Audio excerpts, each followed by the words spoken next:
시간이 되었습니다. 마음을 정돈하시고 조용히 묵상 기도 드리심으로 4월 23일 주일 예배 하나님 앞에 드리겠습니다. 함께 기도합니다.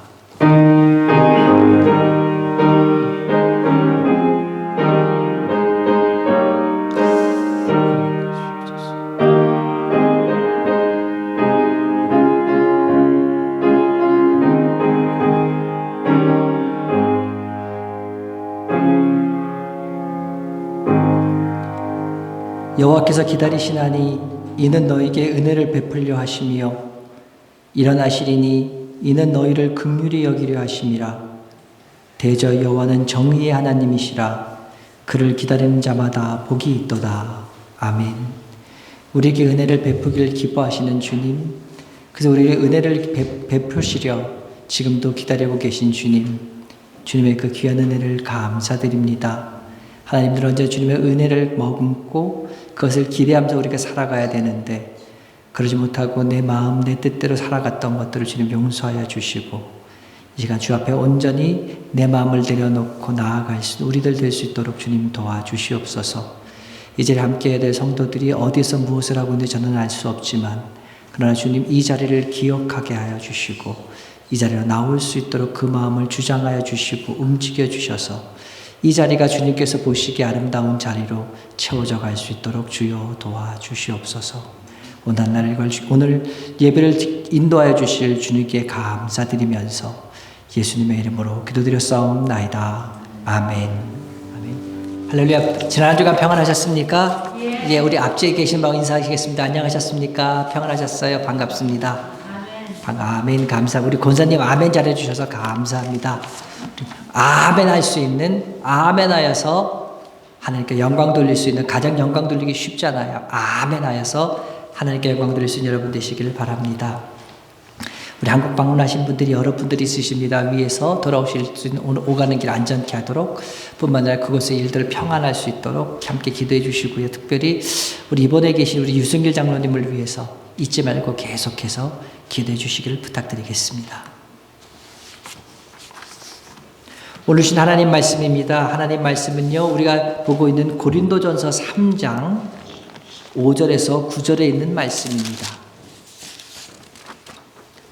고린도전서 3장 5절에서 9절에 있는 말씀입니다. 6절에서 9절에 있는 말씀입니다.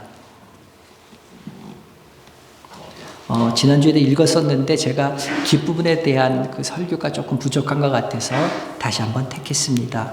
6절에서 9절 말씀 제가 봉독합니다. 나는 심었고 아볼로는 물을 주었으되 오직 하나님께서 자라나게 하셨나니 그런즉 심는 이나 물 주는 이는 아무것도 아니로되 오직 자라게 하시는 이는 하나님뿐이니라.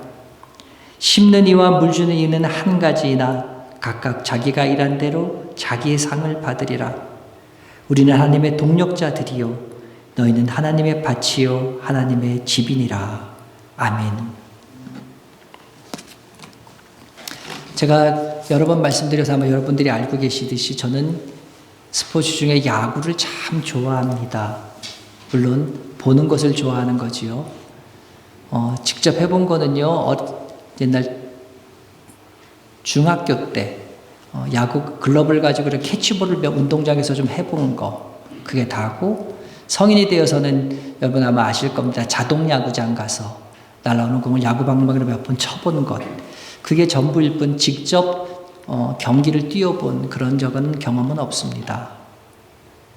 근데 제가 좀 좋아하면서 직접 할 수 있는 다른 구기 종목이 있다면 그것은 볼링입니다. 잘하지는 못해요. 그렇지만 함께 어울리면서 즐거워하게 할 수 있을 정도는 제가 볼링을 합니다. 근데 모든 운동이 그렇지만 볼링 역도 그런 것 같아요.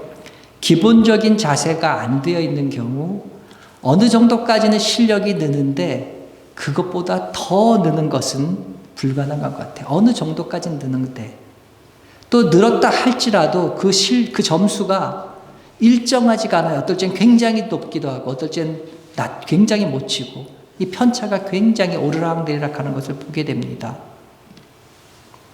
타고난 운동 신경에 따라서 좀 배우는 것이 빠를 수는 있습니다. 그러나 그건 역시도 기본적인 자세가 몸에 익숙해진 다음에 되는 거지 성장 속도가 빠르다는 것이지 기본적인 자세가 되지 않았다면 그것마저 아무런 의미가 없게 됩니다.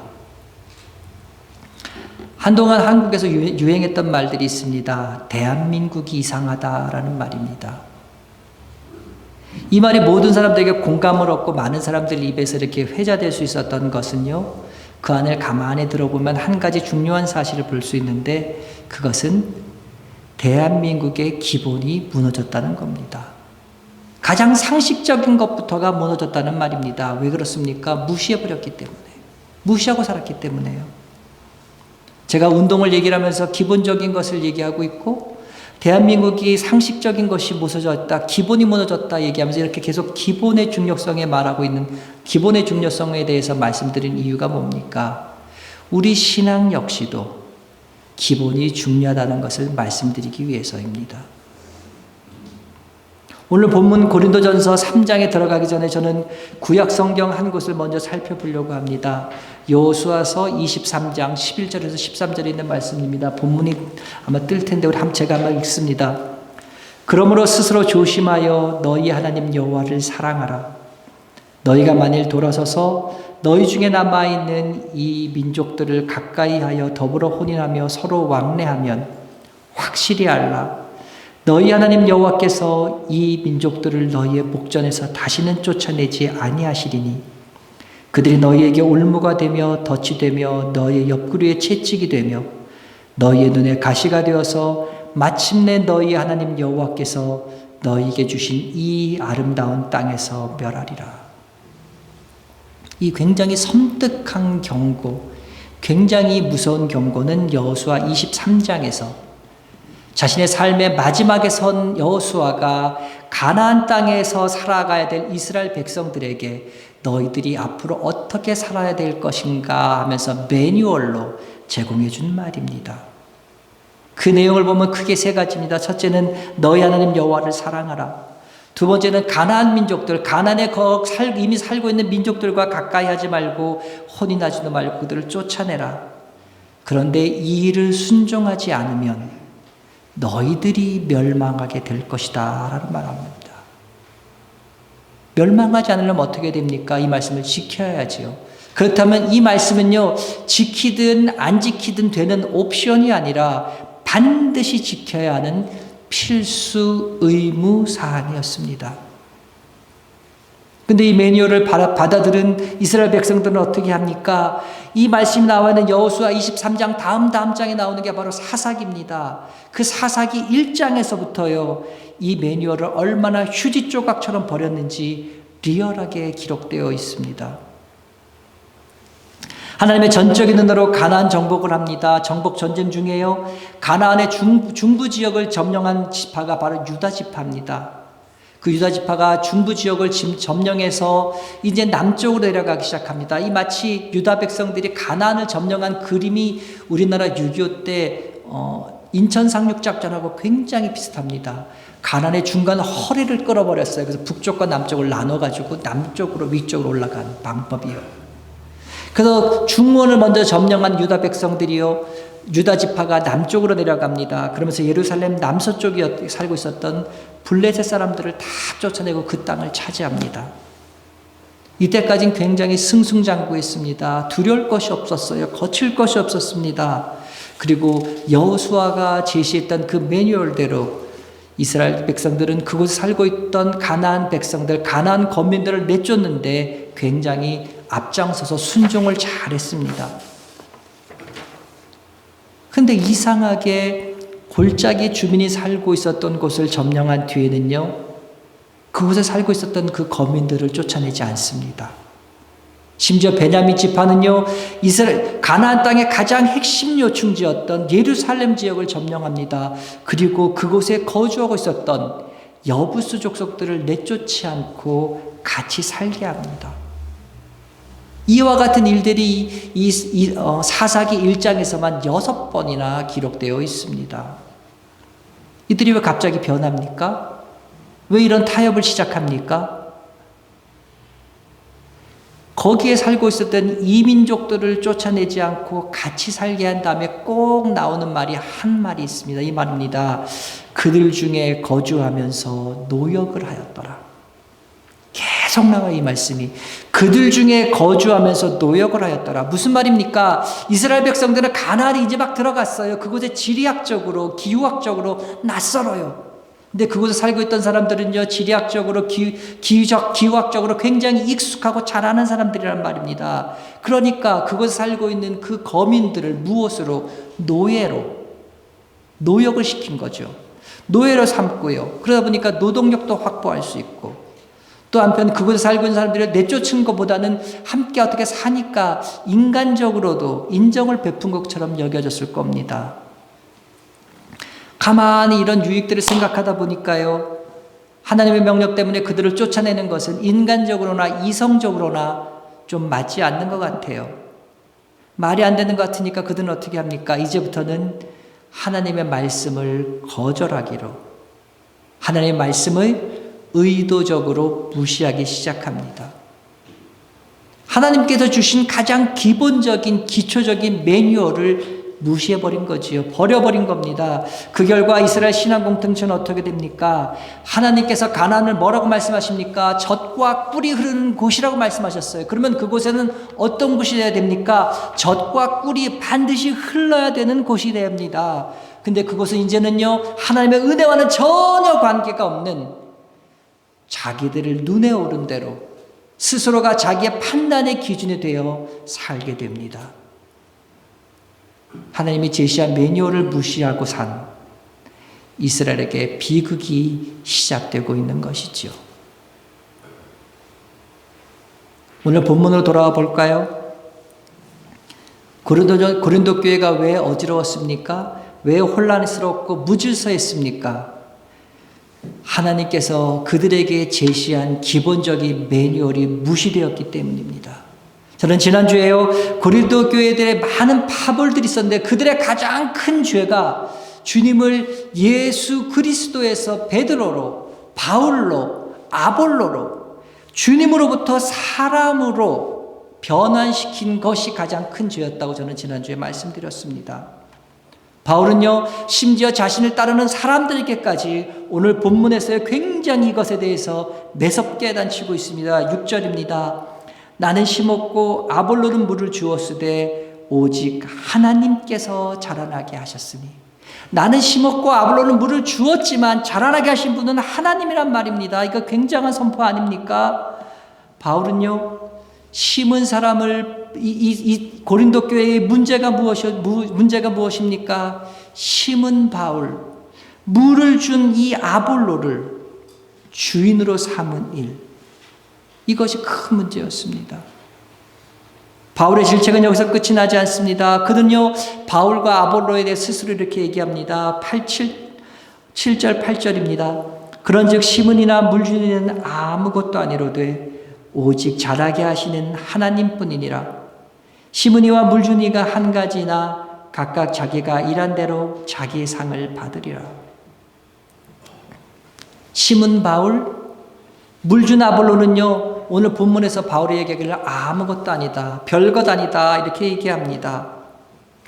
그러면서 바울과 아볼로는 상 받기를 바라는 마음으로 일한 것이다 라면서 어찌 보면 자기들을 굉장히 평가절하하는 듯한 그런 행동을 보입니다.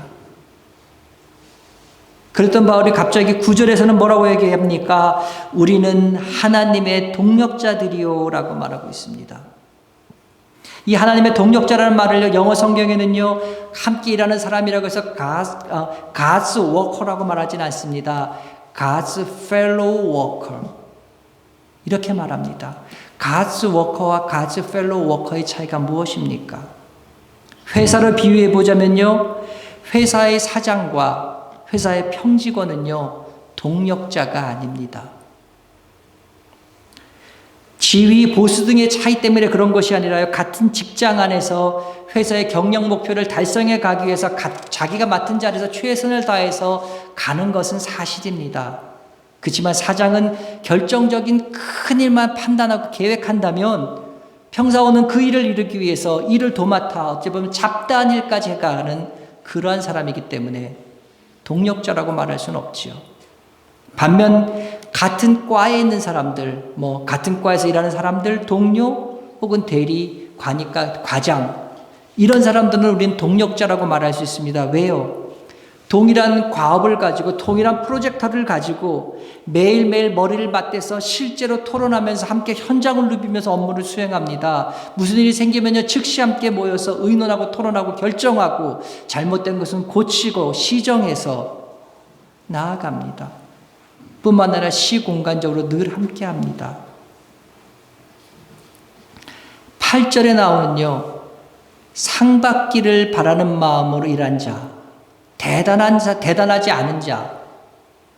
9절에서는 하나님의 동력자라고 스스로 말하고 있는 이 두 말이 서로 어찌 보면 상충되는 것 같고 어찌 보면 부딪히는 것 같이 보이지만요, 사실 이 말은 굉장히 조화를 이루고 바울이 이렇게 말할 수밖에 없는 것을 우리는 보게 됩니다. 제가 이제부터 한번 설명을 드릴게요. 하나님은 어떤 분이십니까?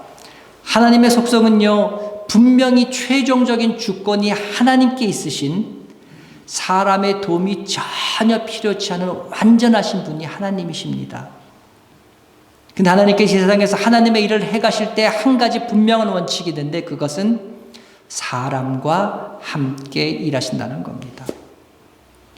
성경에서 창세기 1장에 나타난 천지 창조의 역사를 제외하고 성경에 나타내는 모든 역사들은요, 하나님께서 반드시 사람과 함께 하셨습니다. 무서운 홍수가 생겼습니다. 이 홍수를 경고하셨을 때 누구와 함께 일하셨습니까? 노아와 함께 일하셨지요.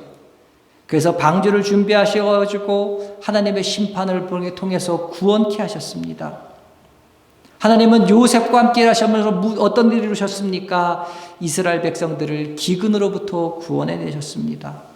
모세와 함께 일하심으로 이집트의 오랜 폭정 가운데서 고난받고 있는 이스라엘 백성들을 구원해 내셨습니다.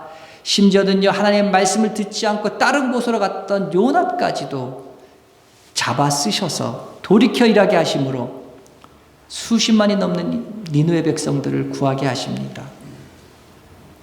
하나님은요, 많은 것을 배우지 못했던 어부들까지 부르셔서 영광의 복음을 선포하셔서 오늘까지 우리들도 듣게 하고 계십니다. 그렇다면 여기서 우리는 한 가지 질문을 하게 되지요. 왜 하나님은 사람과 같이 일을 하실까? 하나님께서 부족하셔서? 하나님의 능력이 안 되시니까? 아니잖아요. 완전하신 분이시잖아요. 못하실 게 없는 하나님이시잖아요. 그런데 왜 하나님께서 굳이 사람과 함께 일을 하셨냐 이거지요. 그것에 대한 대답이 8절에 나옵니다. 우리 8절을 다시 한번 읽습니다. 심는 이와 물 주는 이는 한 가지이나 각각 자기가 일한 대로 자기의 상을 받으리라. 하나님께서 오늘 우리를 부르셔서 사람과 같이 일하고자 하시는 이유는요, 우리에게서 어떤 도움을 받고 무엇인가 요구하기 위해서 그런 것이 아니라 우리의 작은 것, 하나님의 일에서 봤을 땐 정말 아무것도 아닌 조그만 것, 이와 같은 수고에 따라 우리에게 상을 주시기 위해서 하나님은 사람들과 같이 일하십니다. 그럼 여기서 바울이 말하고 있는 이 상은 뭡니까? 이 상이 우등상이나 무슨 장려상 이런 것처럼 등급 있는 상이라고 생각하면 여러분 곤란합니다.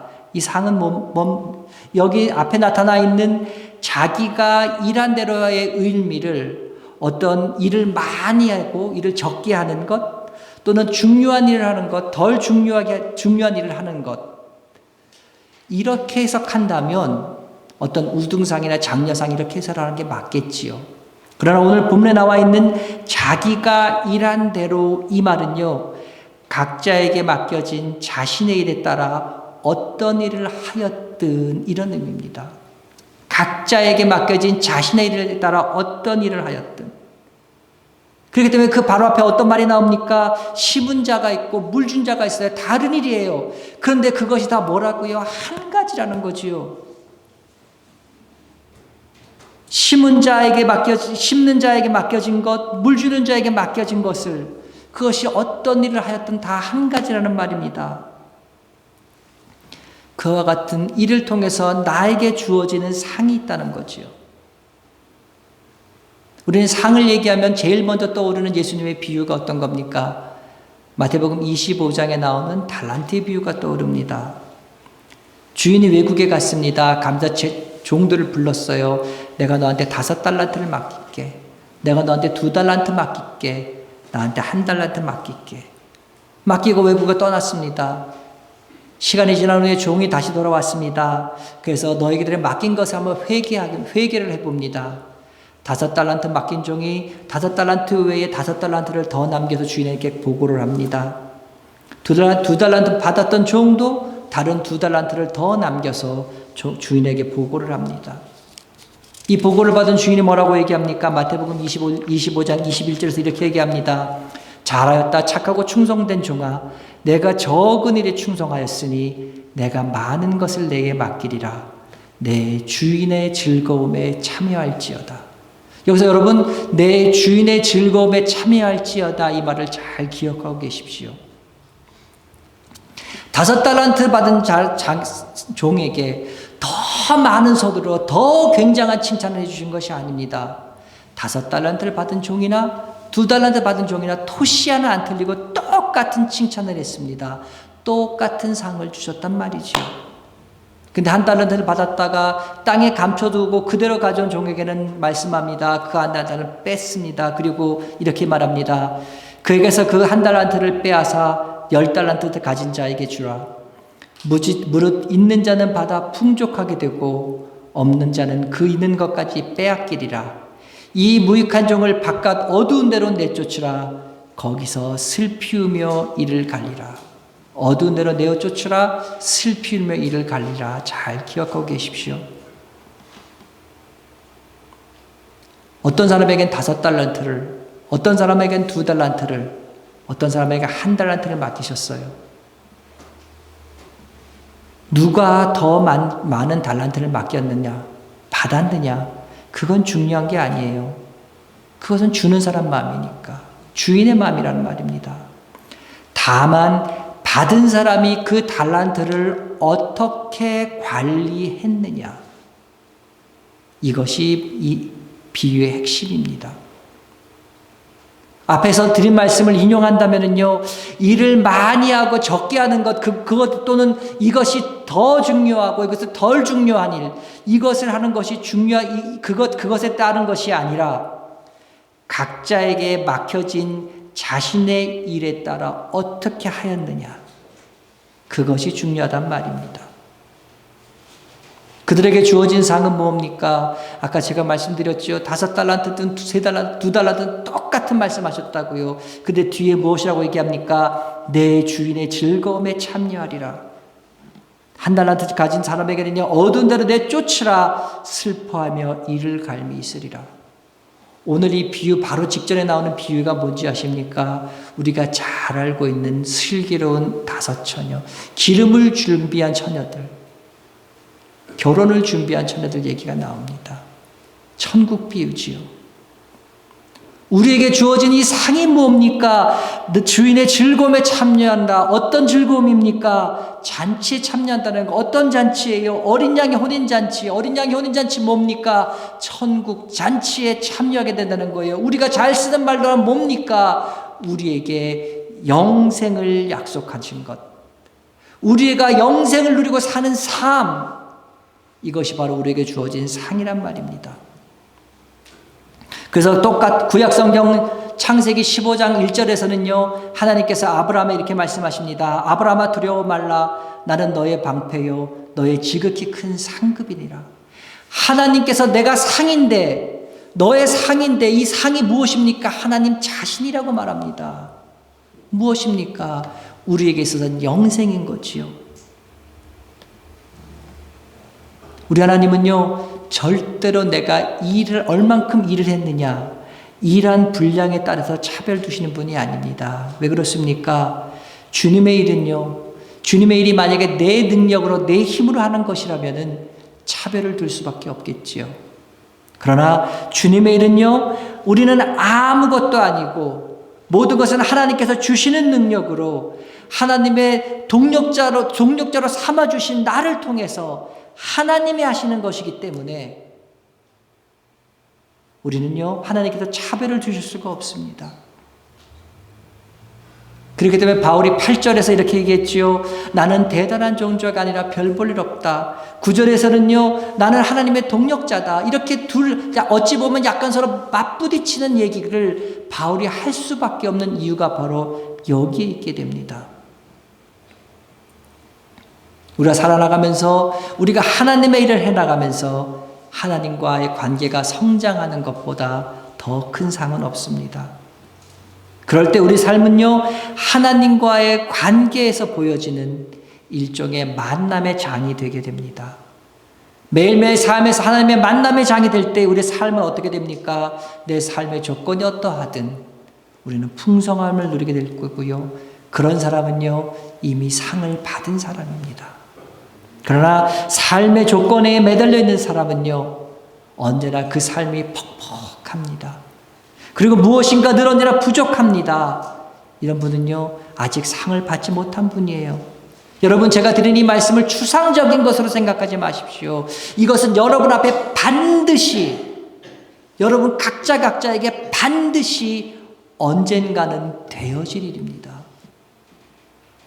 하나님 앞에 서게 되기 때문에요.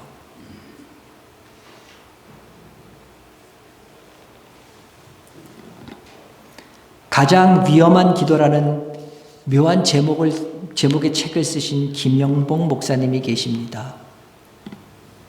그분은요, 기도에 대해서 이렇게 얘기합니다. 기도를 하나님을 조종하는 리모트 컨트롤로 착각하지 마라. 기도를 손오공이 여의봉을 흔드는 것처럼, 도깨비가 방망이를 내리치는 것처럼 내가 원하는 것을 얻어내는 수단으로 여기지 말아라. 기도를 마음의 안정을 찾기 위한 명상 정도로 생각하지 말라 얘기합니다. 그때만 이 책을 읽었던 분이요, 그 책 밑에 이렇게 댓글을 달았습니다. 목사님, 일반 성도들은 이런 기도가 이런 효과가 있다고 믿으니까 기도하지, 만일 이렇지 않다고 말씀하신다면, 기도의 내용을 한정 짓는다면 도대체 내가 무엇을 가지고 기도해야 될지 모르겠어요 라고 댓글을 달았습니다. 아마 여기 계신 분들도 이 댓글에 공감하실 줄 압니다. 그런데 말이죠, 기도를 마음의 안정을 얻기 위한 것이나 리모트 컨트롤처럼 하나님을 조정하고 마치 손오공의 여의봉처럼 뭔가를 이루는 도구로 이용하기를 원한다면, 내가 이렇게 노력하고 내가 이런 형편이니까 하나님 무조건 나를 긍휼히 여기셔서 내가 원하는 방식대로 내 소원에 예스 하셔야 된다는 어떤 잠재적인 압박이 들어가게 되고요. 그렇게 되면 이것은 사실 하나님께 기도가 아니라 하나님의 일을 침범하는 월권이라는 것을 여러분 인정하셔야 됩니다. 하나님은 최종적 주권의 소유주이시지 우리들 마음대로 조절할 수 있는 로봇이 아니기 때문입니다. 저는 지금 신앙생활의 여러 가지 방편들 중에 기도만 가지고 얘기하고 있지만 제가 드리고 싶은 가장 중요한 핵심 포인트는 바로 이겁니다. 신앙의 가장 기본적이고 가장 기초적인 매뉴얼은 하나님을 하나님으로 인정하는 것, 하나님의 주권을 인정하는 것이라고 저는 말씀드리는 겁니다. 만약에 여러분들이 지금 신앙생활하고 있는데 내 중심으로 하고 있다면 이것은요, 신앙의 기본적 매뉴얼조차 지키고 있지 않는, 바울이 고린도전서 3장 1절에서 말한 어린아이 수준의 신앙을 하고 있는 겁니다. 그러나 내가 신앙생활을 해온 지 얼마가 되지 않았다 할지라도 내 신앙의 시작을 하나님께서 나의 주인 되신다는 하나님의 주재권을 인정하고 우리가 출발했다면 그분은요, 매뉴얼대로 정말 잘 출발한 참 괜찮은 그리스도인의 길을 가고 있다고 확신해도 됩니다. 사랑하는 여러분, 아직도 신앙의 유치원에서 졸업하지 못하고 재수, 삼수, 사수하고 계신 여러분 혹시 여기 계십니까? 아니, 재수, 삼수, 사수를 떠나서 나는 유치원이 좋아. 그냥 예피하게 여기서 살지 뭘 그렇게 복잡하게 살아. 난 유치원 여기서 떠나지 않을 거야. 졸업하지 않을 거야 하면서 여러분 땡깡 피며 고집 피는 분 혹시 계시지 않습니까? 주님이 나의 삶의 주권자임을 인정하시고 주님 대신 주께서 선포하신 그분의 매뉴얼대로 살아갈 수 있는 여러분 되시기 바랍니다. 그래서요, 빠른 시일 내에 월반할 수 있는 여러분 되시기 바랍니다. 프랑스 출신의 위대한 수도자였던 푸코라는 사람의 말이 있습니다. 그 말에 오늘 우리들의 마음을 찌르고 있습니다. 이런 말을 합니다. 하나님을 믿는 자에게 가장 어려운 것은 하나님을 믿는 것이다. 하나님을 믿는 자에게 가장 부족한 것이 있다면 그것은 하나님을 향한 신앙이다. 사랑하는 여러분, 나의 주권자는 하나님 아버지십니다. 나의 주인이 하나님 되심을 인정하시고 여러분 나갈 수 있는 여러분 되시기 바랍니다. 그럴 때 하나님께서 여러분을 통해서 만나주시고 여러분에게 상을 주시기 위해서 놀라운 기회들을 여러분에게 열어주실 줄로 믿습니다. 그 상을 받기에 부족함 없는 여러분 되시기를 주님의 이름으로 축원합니다. 기도합니다. 하나님 아버지 감사합니다. 우리들이 이 세상 살아나가면서 아직도 내가 내려놓지 못한 많은 내가 주인 되고 있는 것들이 있습니다. 하나님 아버지 바라고 원하옵기는 주께서 우리에게 하신 그 말씀 가장 기본적인 것, 주님께서 나의 주인이 되시며 내가 주님께서 원하시는 방향으로 살기를 원하고 계시다는 이 가장 기본적인 매뉴얼을 지키고 살아갈 수 있는 사랑하는 로고스교회 성도들 될 수 있도록 주여 도와주시옵소서. 그 하나님 아버지 내가 매일매일 남의 도움, 하나님의 도움만 구하고 사는 어린아이 신앙에서 벗어나 이제는 하나님께서 나와 동역하시는 동역자의 신앙으로 성장해 갈 수 있도록 도와주시옵고, 그 하나님 아버지 우리를 통하여 하나님께서 우리에게 주시고자 하는 그 귀한 많은 상들을 받기에 부족함 없는, 누리기에 부족함 없는 귀한 우리 성도들 될 수 있도록 주여 축복하시고 인도하여 주시옵소서. 하나님 이곳에 나온 사랑하는 주의 자녀들을 주님 보시옵소서. 하나님 이곳에 나와 주 앞에 예배드리고 있는 사랑하는 주의 자녀들의 이름을 기억하시옵소서. 이들의 삶들을 축복하시며 이들의 인생을 이끄시고 주관하여 주셔서 어디로 가든지 주님께서 함께하여 주시며 동행하여 주시고, 내가 하나님 아버지 환난 가운데나 즐거울 때나 기쁠 때나 슬픔일 때나 언제 어디서나 주님 바라보고 나아갈 수 있는 든든한 믿음도 허락하여 주셔서 이 세상 살아나가는 것이 나 혼자 외롭게 살아나가는 것이 아닌 주님과 살아가는, 주님의 인도하심 받아 살아가는, 주의 인도함 따라가 살아가는 귀한 자녀들이 되어서 이 자녀를 통해서 주께 영광 돌릴 수 있는 귀한 성도들 될 수 있도록 주여 인도하여 주시옵소서. 주님, 제가 부족해서, 제가 말이 부족하여 이들을 더욱더 사랑하고 더욱더 축복하고 싶은데 그러지 못한 것 주님 기억하여 주시옵고, 주께서 하늘문 여시고 넓게 여시고 마음껏 이렇게 축복하여 주시고, 뿐만 아니라 하나님 아버지 이들이 받은 것으로 인하여 잘 감당해 나갈 수 있는 그릇도 허락하여 주셔서 주께서 준비해 주신, 넓혀 주신 그 그릇 위에 주께서 부어 주시는 것 가지고 이 세상 살아나가면서 더욱더 복된 귀한 삶들 살아갈 수 있는 많은 사람들이 부러워하는 삶들을 살아가게 부족함 없는 주의 자녀들 될 수 있도록 인도하여 주시옵소서. 오늘도 시작된 일주일 동안의 삶들 주님께서 주장하여 주시옵고 동행하여 주시며 복 내려 주셔서 하나님과 함께 하시는 동행하는 주께서 살아계심이 명확하게 생생하게 드러나는 한 주간으로 인도하여 주시옵소서. 예수님의 이름으로 기도드렸사옵나이다. 아멘. 기도합니다.